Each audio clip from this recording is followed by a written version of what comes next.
ঘুরতেই বেরিয়ে এলো গুপ্তধন। মুর্শিদাবাদের সালারে হামিদহাটি পিলকুন্ডি গ্রামের ঘটনা। স্থানীয় বাসিন্দা নূর ইসলাম অসুস্থ, তিনি নাকি ভিক্ষাবৃত্তি করে পেট চালান, আর তার সঙ্গেই কি এই ঘটনা ঘটে? ঠিক কি ঘটেছে আরো বিস্তারিত জানাতে পারবে প্রণব, রয়েছে আমার সঙ্গে। প্রণব, ঠিক কি ঘটেছে?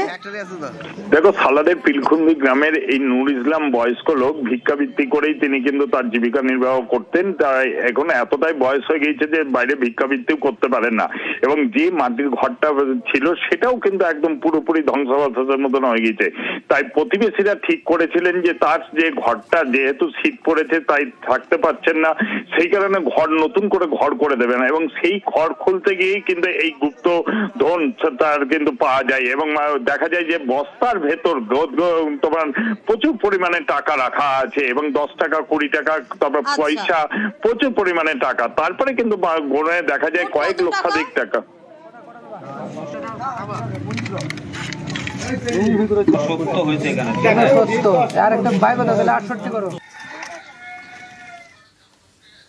আগে ওই টিন ফিন উড়ি দিয়ে ঘরটা ভাঙতে গিয়ে ভিতরে ঢুকে দেখছি জিনিসপত্র সব মাটি চাপা পড়ে আছে। যে চাপার পর থেকে সেই বস্তা বেরোচ্ছে গিট মারা, 100টা গিট মারা বস্তা। বস্তা খুলে দেখছে কয়েন, 10 টাকা নোট, 20 টাকা নোট, এসব টাকা বেরোচ্ছে। ইনি ওই স্টেশন দিয়ে সালাদ দিয়ে আর দিয়ে যেতেন, লোকের কাছে পয়সাগুলো চাইতেন। হ্যাঁ, নিজস্বই পয়সাগুলি চেয়ে চেয়ে নিয়ে রাখতো। তাও 50-60 হাজার টাকা, খুব বেশি হলে 70,000-80,000 এরকম হতে পারে, তার বেশি না।